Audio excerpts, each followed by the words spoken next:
Hello everyone, it's Jamal Thomas. Welcome to the Progressive Soapbox. Let me check my volume. Yeah, guys, this is a late night. I think I said in one of my other videos, this has been a very long day. This day is not finished yet. I ended up putting myself in the hospital, emergency room, eating something that didn't necessarily agree with me. I have I had a surgical procedure going back about 10 years, a decade ago, that cut part of my intestines and fused them back together, small intestines. And unfortunately, there's certain foods that don't necessarily go well with that particular procedure, at least to me. I don't know how it affects everybody else, but to me, it did not go well. And at least I can't eat peanuts. There are all sorts of peanuts, and I love peanuts. They're my guilty pleasure, like hazelnuts, especially hazelnuts during Christmas. Hazelnuts, Brazilian, walnuts, all of them, love them. And I had a hypothesis that I could get away with insoluble fiber, but not soluble fiber, because hazelnuts were higher in insoluble fiber, and those were the ones that was causing the most trouble. I was woefully wrong. I was woefully wrong. I put up with it for, I was getting pain, where it's like every time you get this kind of peristaltic action, I would interpret it as pain. It would just hurt, doubled over. Like, oh God, it hurts. It's like labor pain. It hurts. Of course, at that point, your wife is like, get the fuck up. I shouldn't have been eating those peanuts anyway. But she was nice enough to take me to the hospital. They were nice enough to give me a bunch of pain medication, Dilaudid, while I was sitting there. So that was great. And I am still working in the context of that Dilaudid like an hour or so later. So I feel slightly loopy, but I'm okay. That's why I wasn't here earlier today for a show. Let's talk about this one. This is Chuck Schumer. Chuck Schumer, Mr. Wall Street, is now head of the Democratic Party in the Senate. He's the minority leader for the Democratic Party. That is a position, even though you're in a minority party, you still have some capabilities in the Senate, not fully. If you're in the House of Representatives, you are effectively neutered if you're in the minority. But in the Senate, there are fig leaves remaining, vestiges of fight back. Donald Trump is choosing Kavanaugh for bench to be on the Supreme Court. Now, this burns to some degree to Chuck Schumer's base, and you can understand why. And I'm not part of Chuck Schumer's base, so I'm saying people who still consider themselves Democrats and who are in his base feel almost the same way I do on this, that this is a fail, and that ultimately you're putting somebody in that office or in that seat. You're allowing certain Democrats to vote that guy in. And he's going to be on the bench for like 30, 40 years, if you're unfortunate. Merrick Garland, white toast Merrick Garland, was supposed to be the one that was added into the Supreme Court. The Republican Party jumped the shark magnificently and said, who needs a Supreme Court? Who needs a Supreme Court? The Supreme Court is overrated, especially when you're putting in a person chosen by a Democrat. It becomes completely overrated. The moment that it's chosen by a Republican, this is a vital part of our democracy. This is a vital part of our democracy. So Donald Trump stealing a Supreme Court seat, essentially Merrick Garland, the Republican Party stealing a Supreme Court seat. They put in Gorsh. Gorsh has done gangbusters for essentially fucking over 99% of the American population with the workers' laws that he's just recently passed. And now they're trying to get the opportunity for one more. They stole the last one. The Democratic Party didn't fight all that hard for the last one. Some even voted for Gersh. The argument at the time was, we're saving our fight for the second Supreme Court pick that Trump might get. Here we are. Second Supreme Court pick Trump might get. Kavanaugh. What are you going to do?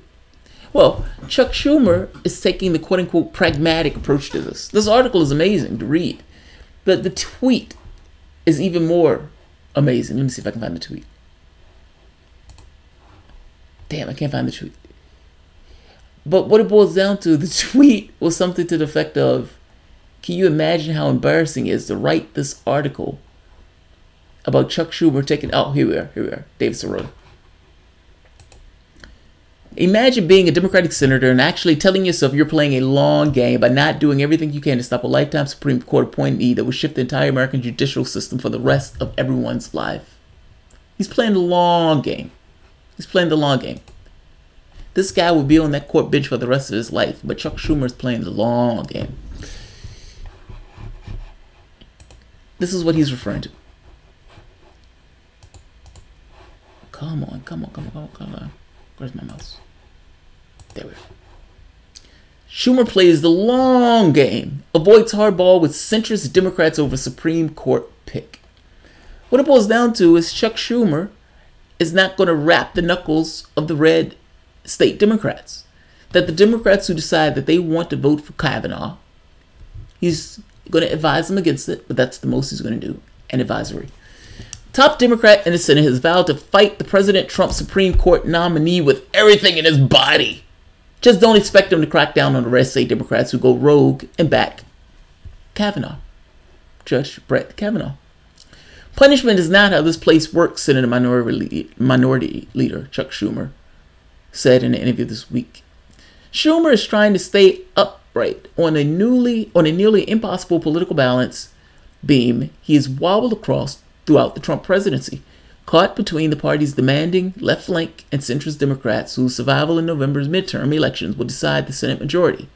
No other congressional leader has experienced dueling pressures so acutely. Although anger against Trump has reached its fever pitch in the Democratic Party and activists are clamoring for all-out war against Kavanaugh, Schumer has opted not to use hardball tactics to pressure moderates from Republican states to join the resistance. The strategy reflects pragmatic instincts of the 67-year-old Brooklyn politician who 12 years ago helped sweep the party into power by recruiting and propelling several red state Democrats to victory. But the decision also exposes him to a possible backlash from the liberal base if the Senate confirms Kavanaugh.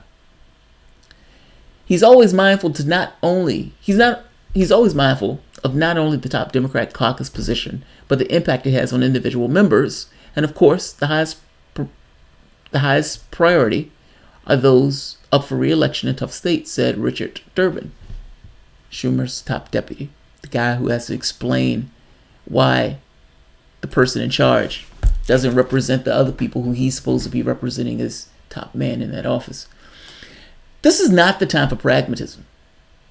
At least pragmatism in the way that you're using it. This is the time for fire in the sky and blood on the ground. And I don't mean that in a violent way. I mean that in a political context. They stole a Supreme Court seat. You can really make a strong case that they stole more than one Supreme Court seat if you go back to the Bush election and what took place in Florida. They stole a Supreme Court seat. This is what your base realizes. This is what your base understands. This is what even the other members of your party understands. They stole that seat. Merrick Garland is supposed to be sitting in that seat right now, happy as can be, getting a pedicure. But he's not. He's somewhere else doing something unsavory. Instead, you have Gorish doing profoundly unsavory things in that office. And now they're trying to get Kavanaugh. And your response, as the guy who's supposed to be leading up this group of soldiers to take back the Senate, is to tell them that it is okay for them to vote for this hack, for Kavanaugh, to be on a seat that's going to be there for 20-something years. That is nonsense. And not just that, you need to accept that that person may lose if they vote that way.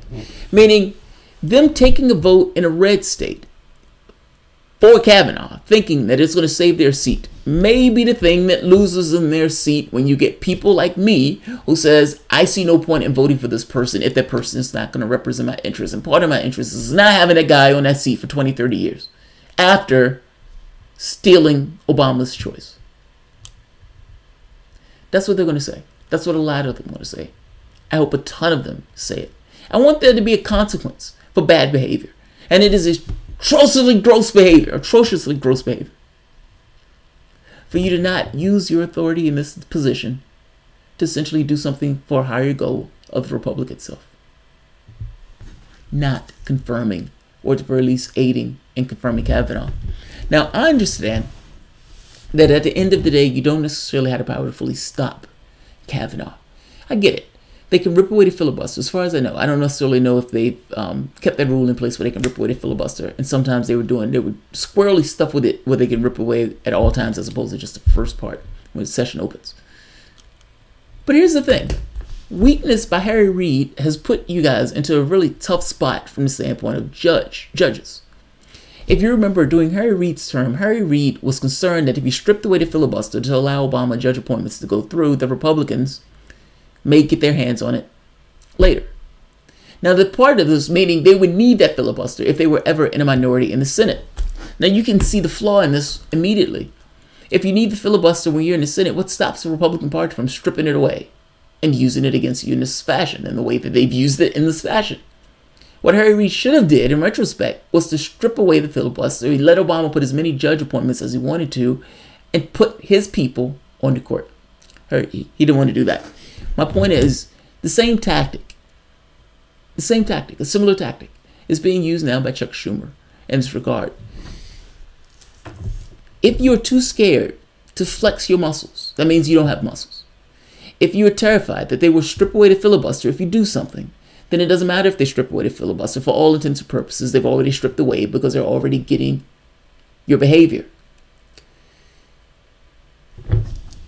There's going to be a consequence for bad behavior. That's my point. And you will get a backlash. Now, here's the other point I want to make to this. This is somewhat of a cynical view of politics by Chuck Schumer.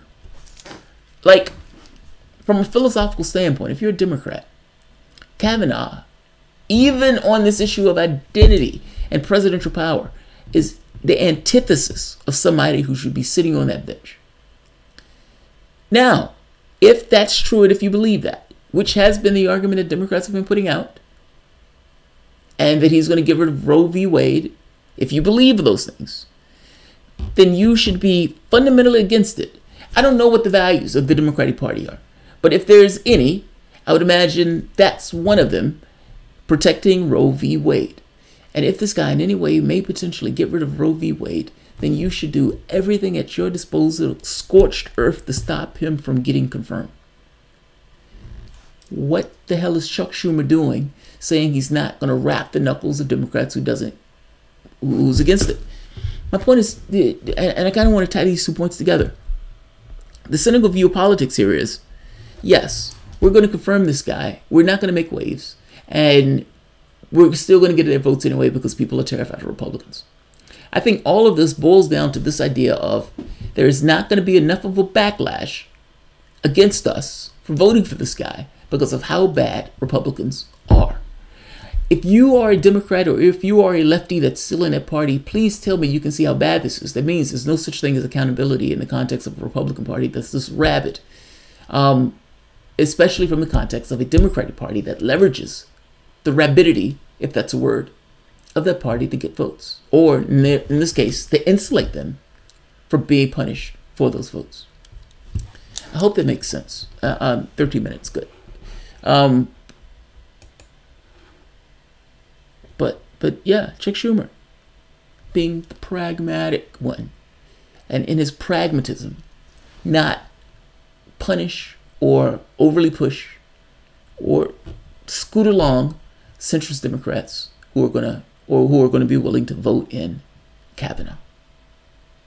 That's amazing.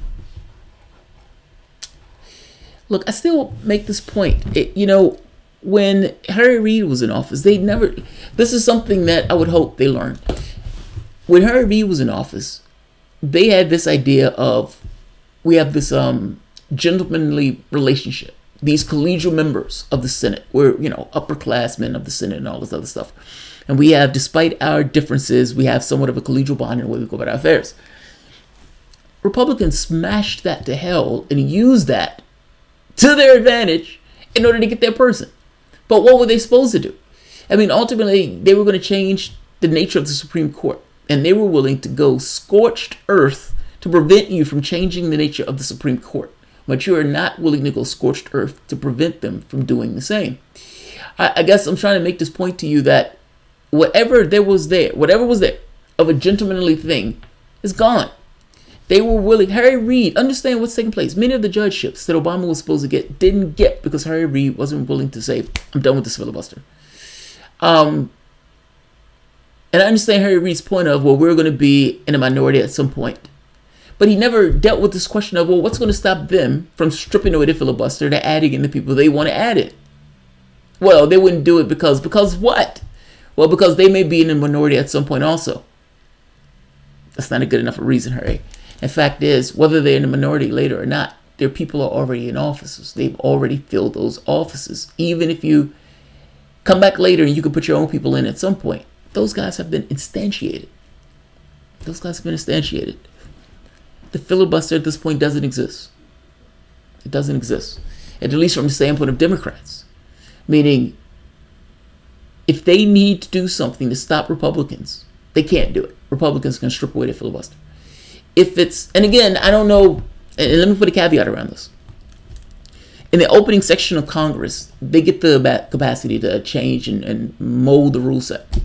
One of the things that Harry Reid did that I thought was pretty clever, and the other one was keep open the option of using the filibuster later on. I mean, keep open the option of using that measure later on. So it's almost like propagates it to later on. I reserve the right to use this particular thing to change the filibuster rule. I think the Republicans have done the same thing. I could be wrong, but I think they've done the same thing, meaning they can nix it whenever they need to nix it. If they need to nix that ruling here, they can nix that ruling here. So my point is, whether they get rid of it here or not, what's the difference if the Democrats are not going to do everything they can to stop it anyway? So it's like at the end of the day, whether they have the filibuster or don't have the filibuster, it boils down to the same because you're responding as if they have it. My wife, her and I've said this before, we have this thing where we do this, where we give time to each other. So if somebody says, let's say she needs to do something or she wants to do something, I might say, all right, 15 minutes of whatever I need or want you to do.